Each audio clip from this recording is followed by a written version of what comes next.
Hello friends, welcome to this session. This session is part of our 50 days 50 mark series जहाँ पर हम आई and I F S जो कि JIB exam का important component है, इसमें 50 मार्क्स लाने से रिलेटेड कौन से ऐसे टॉपिक्स हैं जिनको हम पढ़ सकते हैं जो बार बार एग्जाम में रिपीट होते हैं, वो हम कर रहे हैं। And we are making the best use of the 50 days before the examination. ठीक है, तो इस सेशन में मोस्ट इंपॉर्टेंट टॉपिक्स, उससे किस तरह का PYQ प्रीवियसली क्वेश्चन पूछा गया और कैसा क्वेश्चन पूछा जा सकता है, ये सारा कुछ देख रहे हैं। And this is day 45। तो आज का जो चैप्टर है काफ़ी इंटरेस्टिंग है, chapter number 39, lease finance and hire purchase. ठीक है, तो जब भी लेट्स से एक रिसेंट एग्जांपल ले लेते हैं इस पर्टिकुलर कॉन्सेप्ट को समझने के लिए। रतन टाटा जी ने रिसेंटली एयर इंडिया जो है उसे एक्वायर किया है बैक। तो this is a very proud movement, but उनको एयर इंडिया में फ़्लाइट्स जो चलाने हैं, एरोप्लेन्स की रिक्वायरमेंट होगी। तो एरोप्लेन्स ये किस तरीके से जो है एक्वायर कर सकते हैं। There can be different ways. Firstly traditional method है, लाइक इक्विटी यानी कि शेयर्स इशू करके जो पैसा आया उससे एरोप्लेन खरीदा, या फिर किसी से लोन लिया और फिर उससे जो पैसा आया है उससे एरोप्लेन लिया, फिर लोन चुकता कर रहे हैं। These are the traditional ways. There can be other ways, like ये काफ़ी कॉमन है बट फिर हम ये फैंसी वर्ड से थोड़ा डर जाते हैं। फॉर एग्जाम्पल, अगर आप किसी के घर में रह रहे हैं, ठीक है, ऑन रेंट रह रहे हैं, तो दैट कैन बी लीज। ठीक है, you are not owning that particular property but आप उसे यूज़ कर रहे हैं। लेट अस से 10 ईयर्स के लिए लीज पे ले लिया आपने, 10 ईयर्स का रेंट दे दिया, तो दैट इज लीज अगेन। ठीक है, तो लीज फाइनेंस सबसे पहला जो ये कॉन्सेप्ट यहाँ पर है, that means giving some amount of rent.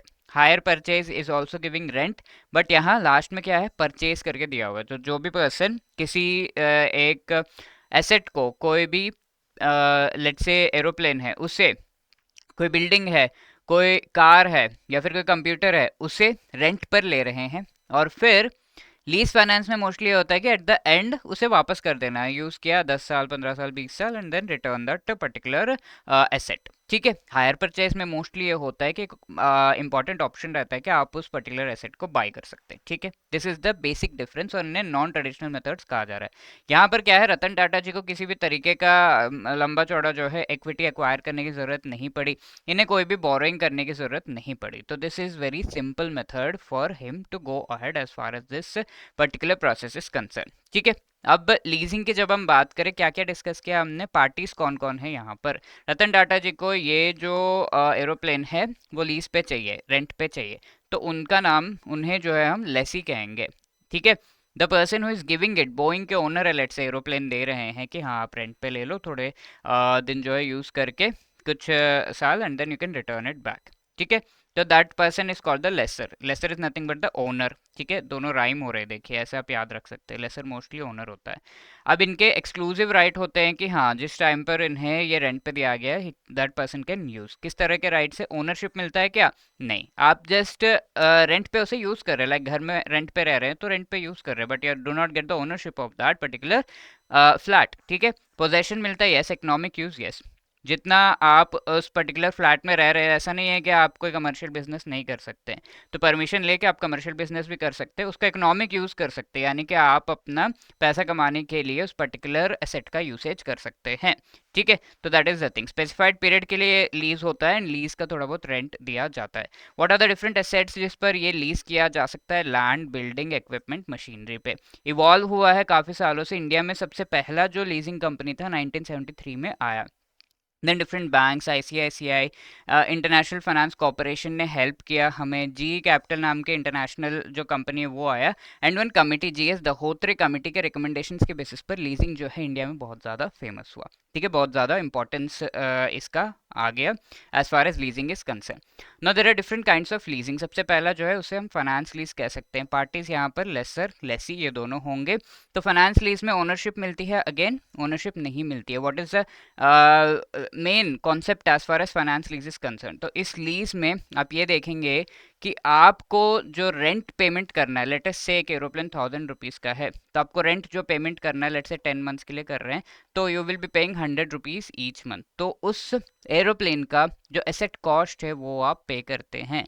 That is why finance lease के एंड में ठीक है, रेंट पे किया, ठीक है, बहुत बढ़िया, सारा टेन्योर जितना समय के लिए पे करना तो बहुत बढ़िया। एट द एंड आपको एक ऑप्शन दिया जाता है कि भाई if you want you can by this particular, इसको आप जो है परचेस कर सकते हैं क्योंकि सारा पैसा तो आपने दे ही दिया। ये एसेट कॉस्ट के साथ साथ कुछ इंटरेस्ट अमाउंट भी आप साथ के साथ इसमें देते रहते हैं। Okay, so that is why ये जो फाइनेंस लीज है एक स्पेशल काइंड ऑफ लीज है, जहाँ पर एट द एंड आपके पास ऑप्शन होता है कि you can by that particular property. ठीक है, that is finance lease. Possession मिलता है, इकोनॉमिक यूज कैंसिल नहीं कर सकते। एंड क्योंकि ये जो लीज है उसमें जो भी एरोप्लेन है, लेट्स से एरोप्लेन का लाइफ कितना होगा, 10 ईयर्स, 20 ईयर्स, 30 ईयर्स होगा, तो ये एरोप्लेन आपको पूरा जो इकोनॉमिक लाइफ है उसके लिए मिल जाता है फाइनेंस लीज में। ठीक है, फाइनेंस लीज में जो भी एसेट आपको मिलता है वो पूरा इकोनॉमिक लाइफ के लिए मिल जाता है। यानी कि 30 ईयर्स अगर इसका जो है टाइम पीरियड है जब तक एरोप्लेन प्रॉपर्ली यूज़ किया जा सकता है, उसके बाद ये खराब ही होना है एरोप्लेन को, तो 30 ईयर्स के लिए आपको मिल जाता है कंप्लीट फुल और close to full economic life आपको यूज़ करने के लिए मिल जाता है। फॉर एग्जांपल एक फ़ोन का एग्जांपल लूँ मैं, तो 4 to 5 ईयर्स इसका जो है टाइम पीरियड है, 6 ईयर्स मैक्सिमम, इससे ज़्यादा तो नहीं होगा, तो 6 ईयर्स के लिए आपको फ़ोन यूज़ करने के लिए मिल गया। So that is the thing as far as finance lease is concern. ठीक है, इसमें asset cost as well as interest cost जो दोनों ही जुड़ जाते हैं। Asset cost like I told you 100 rupees 10 months के लिए, एंड इंटरेस्ट भी आपको एक्स्ट्रा पेमेंट करना पड़ता है। This is just like EMI। ठीक है, आप EMI पे कर रहे हैं एंड फिर वो एसेट आपका हो जाता है, घर में रह रहे हैं, EMI पे कर रहे हैं, and at the end of the last EMI आपको जो है वो घर मिल जाता है कि हाँ आप यूज़ कर सकते हैं इस पर्टिकुलर होम को। That is the thing. तो बेनिफिट्स यहाँ पर क्या है, ये कह सकते हैं कि लीज जो है पूरा एसेट को एक्वायर करने का आपको लास्ट में ऑप्शन मिलता है, और 30-40 साल के लिए लेट्स से एरोप्लेन है, 4-5 साल के लिए फ़ोन है, अनइंटरप्टेड यूज़, कोई भी इंटरप्शंस नहीं है इसमें बीच में कि मुझे वापस चाहिए या फिर कुछ है, कुछ ऐसा नहीं, आप पूरा इकोनॉमिक लाइफ के लिए उसे यूज़ कर सकते हैं। That is what is finance lease. अब ऑपरेटिंग लीज की अगर मैं बात करूँ, यहाँ पर आप देखेंगे कि लीज का जो पीरियड है वो काफ़ी शॉर्ट है। It is not long lease period, the lease period is really short. ठीक है, पूरा यहाँ पर जैसा मैंने कहा 30 ईयर्स पूरा जो इकोनॉमिक लाइफ है वो फाइनेंस लीज है, यहाँ पर 10 ईयर्स तक ही होगा लेट्स से। ठीक है, the lease period is short. और एक और चीज़ फाइनेंस लीज के जैसा आपको eight the end of the lease period 10 years के लिए आपने ये एरोप्लेन जो है रेंट पे लिया, eight the end of the lease period आपको कोई बाई करने का ऑप्शन नहीं मिलता। इसी वजह से आपका जो लीज रेंटल है, ठीक है, this is the lease rental, each month आप कितना 110 रुपीज़ पे कर रहे हैं। ठीक है, 10 मंथ्स के लिए, तो वैसा लीज रेंटल का कॉस्ट, लीज रेंटल भी थोड़ा कम होता है in comparison to the finance lease. ठीक है, यहाँ पर मेंटेनेंस कौन कर रहा है, हाँ ये इंपॉर्टेंट चीज़ है, क्योंकि ये पूरा का पूरा जो है जैसे एरोप्लेन बना फिर हमने रतन टाटा जी को दे दिया, बोइंग ने दे दिया कि आप यूज़ करो, पूरा लाइफ के लिए यूज़ करो, इकोनॉमिक लाइफ जब तक अच्छे से यूज़ कर सकते यूज़ करो, ऐसे करके दे दिया। ठीक है, तो पूरा समय के लिए आपने जब इस एरोप्लेन को लिया है तो मेंटेनेंस कौन करेगा, तो यहाँ पर फाइनेंस लीज में मेंटेनेंस लेस ही करता है, बिकॉज पूरा का पूरा समय तो एरोप्लेन को रतन टाटा जी इस्तेमाल कर रहे हैं, तो he will only do the maintenance. Generally maintenance जो ओनर होता है उसको करना पड़ता है। घर में कोई चीज़ खराब हुई, कुछ हुआ, पहले से आप जो है रह नहीं रहे थे बट पहले से खराब है, तो उस चीज़ को बनवाना किसको, ओनर को बनवाना है ना। तो ऑपरेटिंग लीज में मेंटेनेंस जो है लेसर यानी कि ओनर करता है, बट फाइनेंस लीज में maintenance is done by the Lesi. ठीक है, क्या क्या एसेट्स है, एरोप्लेन, कंप्यूटर, विंडमिल्स, ये सब है। इसके साथ इन दोनों की डिफरेंस अगर हम देखें, फाइनेंस लीज जो है पूरा इकोनॉमिक लाइफ के लिए, useful life of the asset के लिए होता है, ऑपरेटिंग लीज शॉर्ट पीरियड के लिए होता है।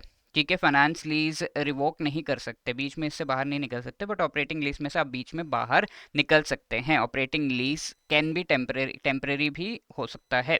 ठीक है, फाइनेंस लीज सारा कॉस्ट जो है मेंटेनेंस, टैक्सेस, इंश्योरेंस, ये सारा लेसी बेयर करता है, बिकॉज पूरा इकोनॉमिक लाइफ तो लेसी, जिस वो जो पर्सन इसे रेंट पे ले रहा है that person is using it, तो he will bear all the cost. Lessor यहाँ पर सारे expenses with respect to maintenance bear करते हैं।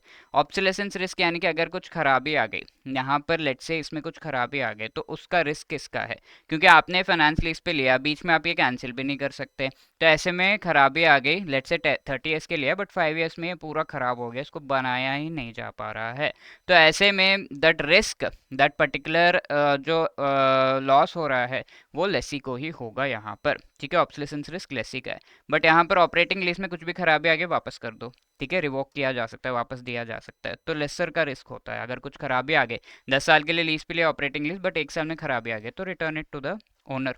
ऑप्शन ऑफ परचेज जो है फाइनेंस लीज में आपको मिलता है, आपको ऑपरेटिंग लीज में कोई ऑप्शन ऑफ परचेज नहीं मिलता है। Let us answer this question. Which among the following is are the typical features of the operating lease? It is mostly used to acquire assets on relatively short period basis.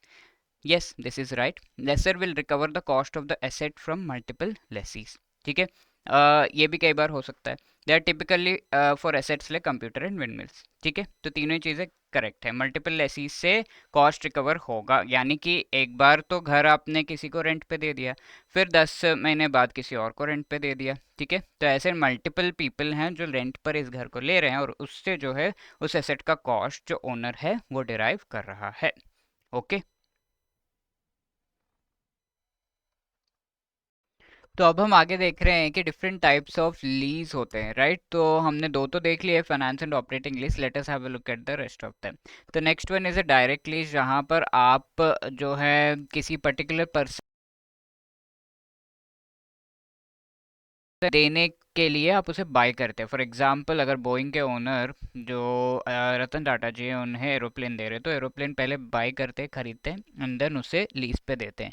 ठीक है, just for the purpose of giving it for lease आप उसे bye कर रहे हो, तो that is called direct lease. कई बार manufacturer जो है इसमें लेसर होता है, लाइक बोइंग के ओनर जो है वो लेसर है. अब लिवरेज लीज की अगर हम बात करें तो this has been asked in the exam also.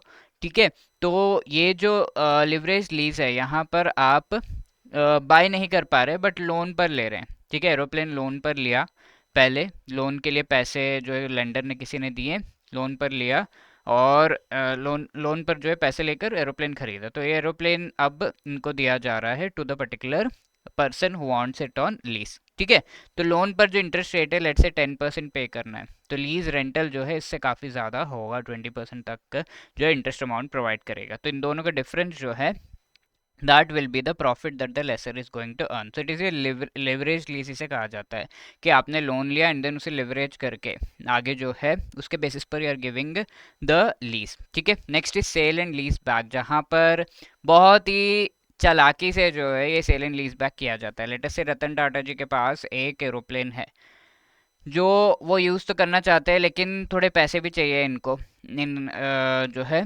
For doing his business.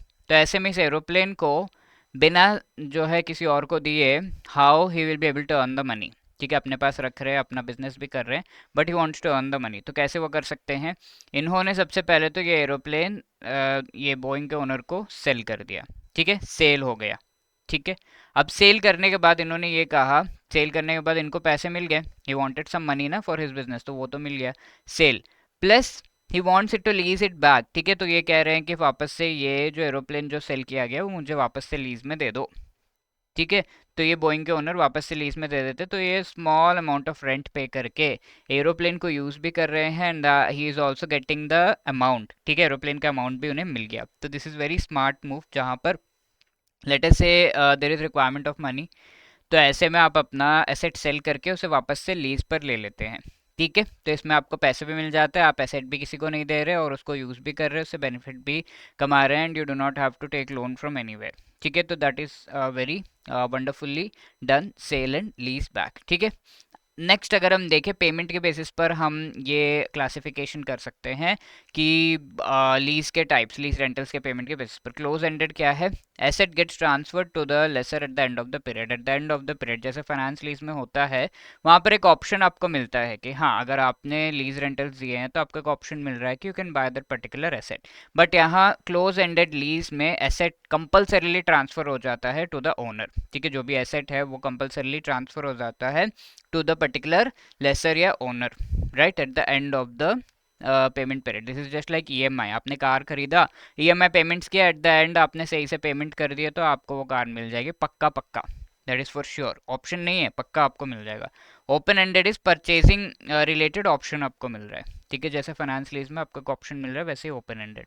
Then there is upfront and back end lease. तो अपफ्रंट का मतलब इनिशियल जो पेमेंट्स, आप रेंट पेमेंट लेट से 100 रुपीज़ पर मंथ कर रहे हैं, तो इनिशियली ये रेंट पेमेंट 500 होगा, देन धीरे धीरे ये रिड्यूस होकर 100 पे आ जाएगा आगे के मंथ्स में. तो that is upfront. Upfront the rent payments are really high. Back end the rent payment initially जो है वो काफ़ी कम होगा, 100 होगा, 50 होगा, ऐसे होगा. आगे जाकर ये 500 550 ऐसे इंक्रीज हो जाएगा. तो that is called the back end lease. अब next is the percentage lease, जहाँ पर आप जो है लीज रिलेटेड हम कह सकते हैं कि परसेंटेज लीज में लीज रेंटल्स तो आपको देने ही हैं।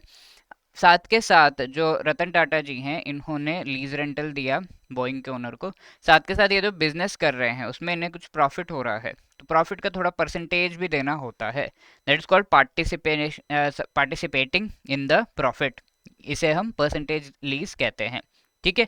क्रॉस बॉर्डर लीज हो गया जहां पर आप lessor is in another country, for example ये क्रॉस बॉर्डर ही है, लेसर ये यूएस में है ये इंडिया में है, तो क्रॉस बॉर्डर या इंटरनेशनल लीजिंग इसे हम कह सकते हैं। So what are the advantages and disadvantages of leasing? सबसे पहला तो एडवांटेज ये है कि रेगुलर इनकम मिल रहा है, लीज रेंटल्स आपको मिल रहा है तो रेगुलर इनकम लेसर को मिल रहा है। Lease rental mostly debt interest जो रेट ऑफ इंटरेस्ट है इससे हाई रहता है, तो आपको नेट प्रॉफिट ही होता है जो भी लीज पर ये दे रहा है, चाहे खरीद कर चाहे लोन पे लेकर। ग्रोथ एंड एक्सपेंशन ये तो लेसी का है वो होता है, साथ के साथ लेसर जो है डेप्रिसिएशन के बेनिफिट होते हैं, यानी कि ये अपना डेप्रिसिएशन जो भी वेयर एंड टेयर में लॉस हो रहा है वो क्लेम कर सकता है in the income tax. Lease जो लेसी है उसे टैक्स बेनिफिट मिल रहा है, जो भी लीज रेंटल से वो पूरा टैक्स डिडक्टेबल है, उस पर आपको कोई टैक्स नहीं लग रहा, तो आप वो रिटर्न ले सकते हैं। इकोनॉमिकल है जहाँ पर आपको कोई एसेट खरीदने की जरूरत नहीं, directly you are getting that asset without even making the total payment. ठीक है। मार्केट शेयर की अगर हम बात करें, डिफरेंट जो आपके एसेट्स है उस पर लीज लिया जा सकता है। ठीक है। सबसे हाईएस्ट शेयर अगर आप देखो तो कमर्शियल व्हीकल्स जो है वो लीज पर लिए जाते हैं 26% के आसपास, कार 20% के आसपास है, कंप्यूटर जो है 17% के आसपास आपका जो है लीज पर लिया जाता है। सबसे लीस्ट जो है कंप्यूटर सॉफ्टवेयर को लीज पर लिया जाता है। ओके। तो ये लीज रिलेटेड क्वेश्चंस एग्जाम में पूछे गए हैं मई में। An airline owner wants to use an aircraft on lease, which among the following is the most appropriate kind of lease? ठीक है। Aircraft and mostly short term के लिए लिया जाता है, अगर दिया नहीं है तो लीज मीन्स शॉर्ट टर्म के लिए ही लिया जा रहा है, ऐसा हम एज्यूम करेंगे। तो डायरेक्ट लीजिंग है यानी कि आपको एयरक्राफ्ट बाय करके लीज पे दे रहे हैं। सेल एंड लीज बैक है, फाइनेंस लीज है, ऑपरेटिंग लीज है। तो जब भी शॉर्ट टर्म के लीजिंग की बात की जा रही है तो the best kind of leasing would be operating lease. ठीक है। तो D is the right answer. A dash is an arrangement with the lessor, ये रिसेंट जून में पूछा हुआ क्वेश्चन है। Lessor borrows a portion of the purchase price from some lender और financial institution, तो आप जो है बोरोइंग कर रहे हैं, लोन ले रहे हैं, and then you are giving the thing on lease. ये 10% लोन इंटरेस्ट रेट है, तो आपको यहाँ पे लीज रेंटल 20% मिल रहा है, तो नेट 10% आप कमा रहे हैं फ्रॉम दिस पर्टिकुलर अरेंजमेंट। तो which kind of lease is this? Leveraged, operating, finance या डायरेक्ट?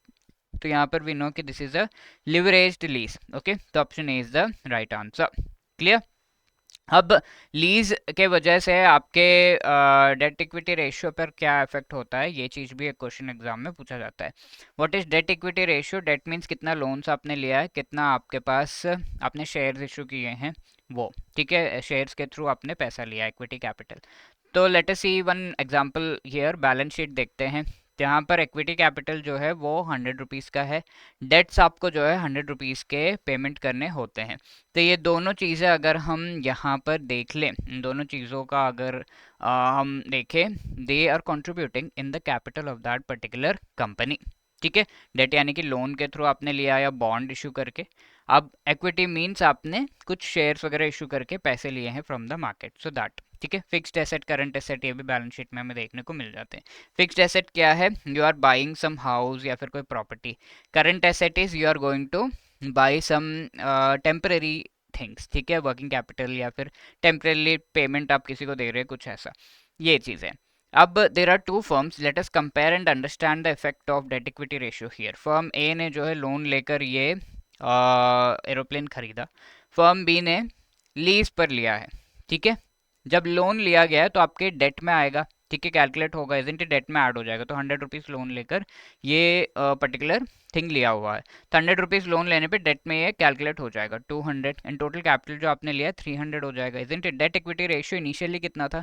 डेट 100 था, इक्विटी 100 था, तो 1:1। अब डेट इक्विटी रेशियो क्या हो जाएगा? चेंज हो जाएगा। डेट आपका 2 एंड इक्विटी जो है 1 हो जाएगा, 2:1 रेशियो हो जाएगा। जैसे ही डेट इक्विटी रेशियो इंक्रीज होता है, इन्वेस्टर्स का कॉन्फिडेंस थोड़ा कम होता है कि डेट बहुत ज़्यादा है, इन्होंने लोन बहुत ज़्यादा ले रखा है।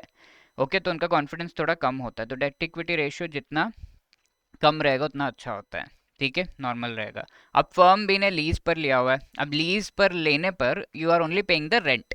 ठीक है। कोई एसेट या फिर कोई कॉस्ट आप पेमेंट नहीं कर रहे हैं, तो ना तो वो इक्विटी में आता है ना तो वो डेट में आता है। दैट इज़ वाई इसमें आप लीज रेंटल्स को इंक्लूड ही नहीं कर पाएंगे। यहाँ फिक्स्ड एसेट करंट एसेट कहीं पर भी ये जो है इंक्लूड नहीं हो रहा है। यहाँ पर आप देख रहे हैं फिक्स्ड एसेट में 100 रुपीज़ एक्स्ट्रा ऐड हो रहा है डेट लेने पे, बट यहाँ पे कोई भी इस तरीके का एसेट नहीं हो रहा क्योंकि आपके नाम पर वो जो भी एरोप्लेन लिया हुआ है तो ये खाली ट्रांसफर होता है, बट इनके नाम पे तो नहीं रजिस्टर हो जाता, इन ओनरशिप तो चेंज नहीं होती है ना। तो there we can say equity में चेंजेस नहीं है, डेट में चेंजेस नहीं है, तो डेट इक्विटी रेशियो में भी चेंजेस नहीं है। तो date equity ratio remains unchanged with taking lease. ये चीज़ आपको याद रखनी है। जो भी लोन लेता है तो उसका डेट इक्विटी रेशियो इंक्रीज हो जाता है एंड फिर इन्वेस्टर्स रिपेल करते हैं, बट यहाँ पे डेट इक्विटी रेशियो चेंज ही नहीं होता। So better option is to go for lease. What are the legal aspects here? पहला तो ट्रांसफर ऑफ प्रॉपर्टी एक्ट में लीजिंग का डेफिनेशन दिया हुआ है कि लेसर अगर कोई एसेट को प्रोवाइड करता है पीरियोडिक रेंट के लिए to a lessee, that is leasing. Indian accounting standard number 19 में आपको ये लीजिंग रिलेटेड डेफिनेशन दिया हुआ है। कोई पेमेंट के लिए राइट ऑफ यूज जो है किसी को दिया जाता है for a particular period of time, it is called leasing. अब सेल ऑफ गुड एक्ट्स में लीजिंग गुड्स एक्ट में लीजिंग को जो है सेल नहीं माना गया है for the purposes of this act. ठीक है, लीजिंग में क्या है, आप रेंट दे रहे हैं, आप यूज कर रहे हैं, बस सेल कोई नहीं है, ऐसा कहा गया। बट जीएसटी के पर्पसेस के लिए इसे सेल माना गया है। सेल होगा तभी जीएसटी टैक्स उस पर लगेगा और पैसे कटेंगे। तो रेंटल्स पे जीएसटी टैक्स तो लगता है, but apart from that income tax आपका नहीं लगता फॉर द लेसी। अब इंडियन कॉन्ट्रैक्ट एक्ट में एक डेफिनेशन दी हुई है बेलमेंट की। डायरेक्टली आपको लीज की डेफिनेशन तो नहीं है, बट बेलमेंट की डेफिनेशन है। Bailment is similar thing, section 146 में दिया हुआ है कि एक पर्सन होता है बेलर, जो ओनर है, बेली ऐसा पर्सन जो वो बेल पर लेता है उस पर्टिकुलर गुड्स या सर्विसेज को, गुड्स को। तो उस प्रोसेस को हम बेलमेंट या लीज एग्रीमेंट कहते हैं, राइट। तो मे में ये क्वेश्चन पूछा हुआ है, which among the following is the effect of leasing on the debt equity ratio due to a leasing of the asset. ठीक है, लीजिंग का इफेक्ट क्या होता है डेट इक्विटी रेशियो पे? Increases, decreases, remains unchanged, cannot be determined. Okay, what is the answer? Just now we have seen C, isn't it, remains unchanged. तो ये मे का क्वेश्चन है। जून में सिमिलर क्वेश्चन थोड़ा सा ट्विस्ट करके दे दिया। 2 IT कंपनी से सॉफ्टवेयर जो है बाय कर रहे हैं, डेट इक्विटी रेशियो किसका बेटर होगा पूछा गया। तो ए, फर्स्ट आईटी कंपनी ए जो है वो 1 लाख रुपीज़ बोरो करके सॉफ्टवेयर बाय कर रहा है। फर्म बी जो है सेम थिंग को लीज पर ले रहा है। तो जो लीज पर लेगा उसका डेट इक्विटी रेशियो बेटर रहेगा, पहले जितना था उतना ही रहेगा, बट ए का जो डेट इक्विटी रेशियो है वो इंक्रीज होगा। ठीक है, तो that is why whose debt equity ratio will be better, B का डेट इक्विटी रेशियो बेटर रहेगा, इजंट इट?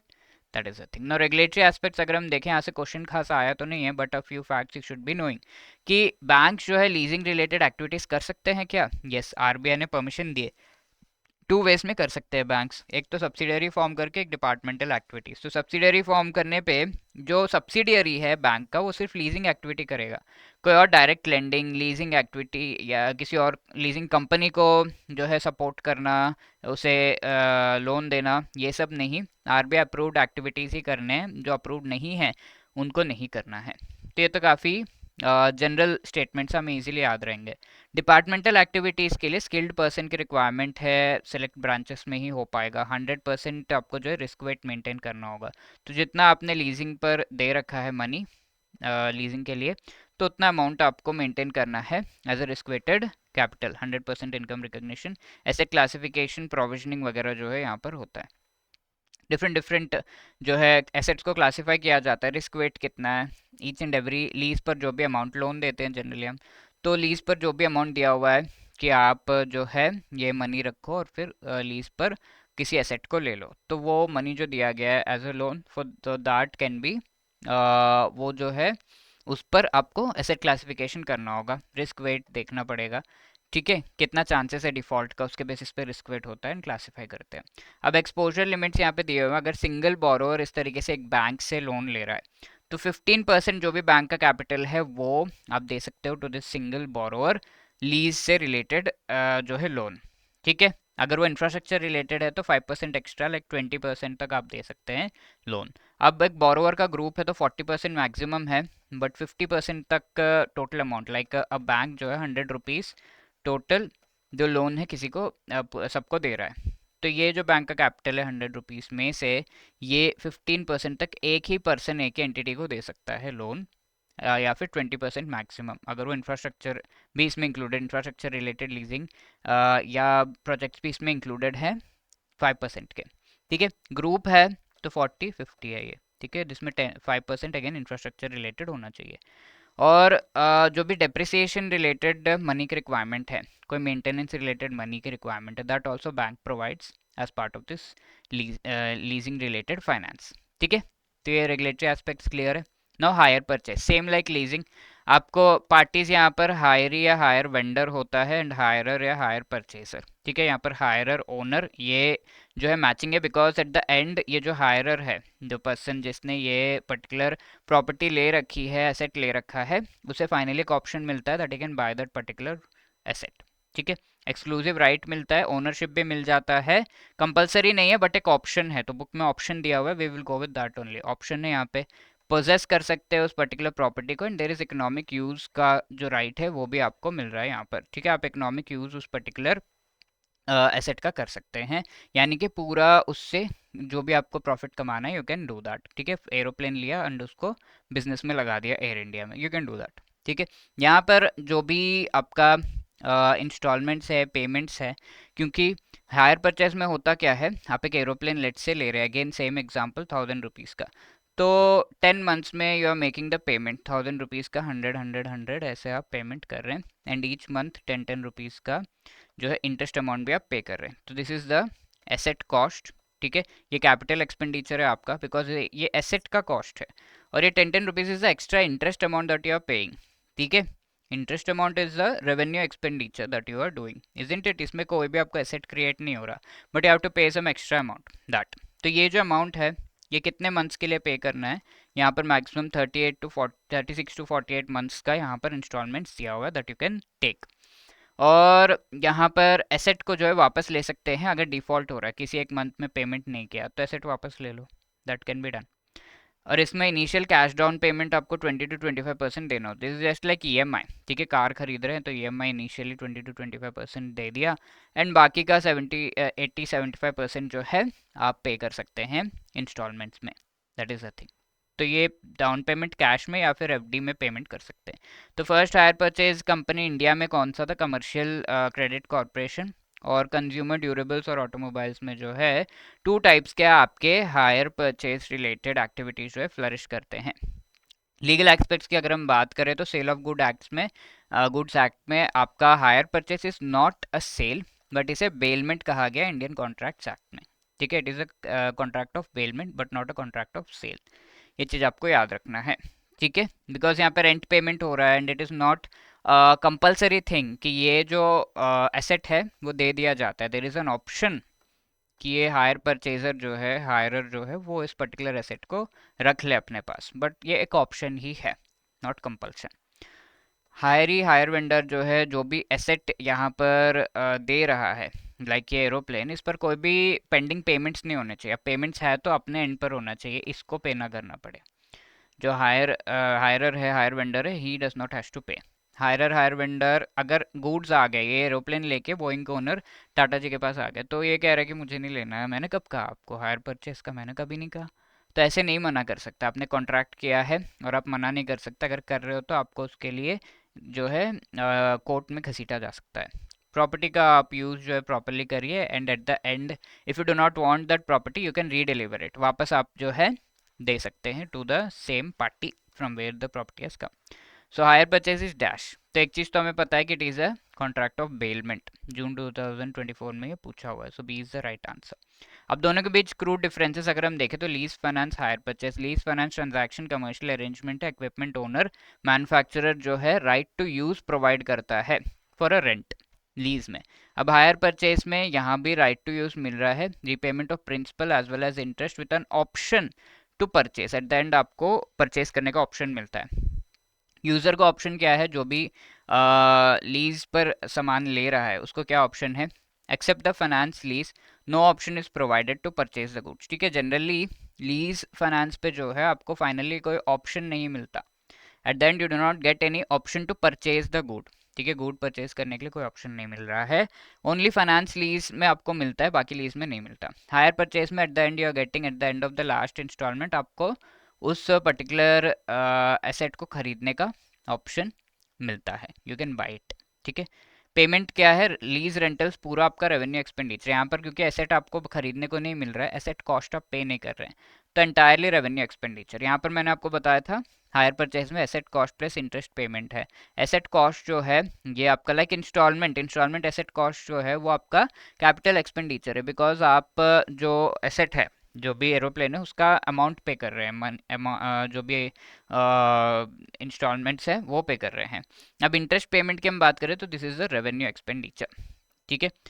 यहाँ पर लेसर जो है डेप्रिसिएशन के क्लेम करता है क्योंकि वो ओनर है। हायर परचेजर यहाँ पे डेप्रिसिएशन क्लेम करता है क्योंकि he is the possible owner, ठीक है।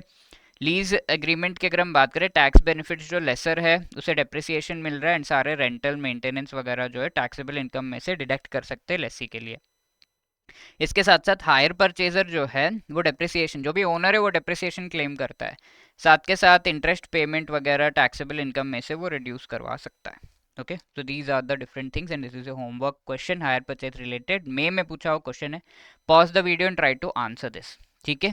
All the best for preparation, and if you are wanting कि कोई ना कोई आपको गाइडेंस प्रोवाइड किया जाए with respect to your JIB exam, अगर आप प्रिपेयर कर रहे हो और आपको लग रहा है कि नहीं हो पा रहा है, थोड़ा गाइडेंस का रिक्वायरमेंट है, टाइम कम है, you can definitely enroll into our super crash course which has already begun, ठीक है। 4 अक्टूबर से क्लासेस स्टार्ट हो चुकी हैं। IAFS, AFM, PPB, RBWM चारों कंपोनेंट से रिलेटेड इंपॉर्टेंट टॉपिक्स को आपको यहाँ पर पढ़ाया जा रहा है लाइव क्लासेस के through. Live you can interact, ask your doubts, and then and there जो है सारी चीज़ें आप क्लियर कर सकते हैं। Concept notes, test series, each and every chapter wise question and full and mock test भी आपको यहाँ पे प्रोवाइड किया जा रहा है। तो JIIB 80 is the code so as to use to get 80% discount over the crash course, ठीक है। साथ के साथ आपको टेस्ट सीरीज भी प्रोवाइड किया जा रहा है। लेट्स से आपको लग रहा है कि नहीं मैंने प्रिपरेशन कर ली है, I just want to go for a test series, ठीक है। सिर्फ मुझे अपने आप को टेस्ट करना है, कुछ सैम्पल क्वेश्चंस मुझे करने हैं, तो उसके लिए chapter wise questions as well as full length mock test, each and every component के 10 मॉक टेस्ट आपको प्रोवाइड किए जा रहे हैं बिफोर द एग्जाम प्रैक्टिस के लिए, बहुत बेहतरीन है। दोनों चीज़ें आपको डिस्क्रिप्शन में लिंक मिल जाएगा।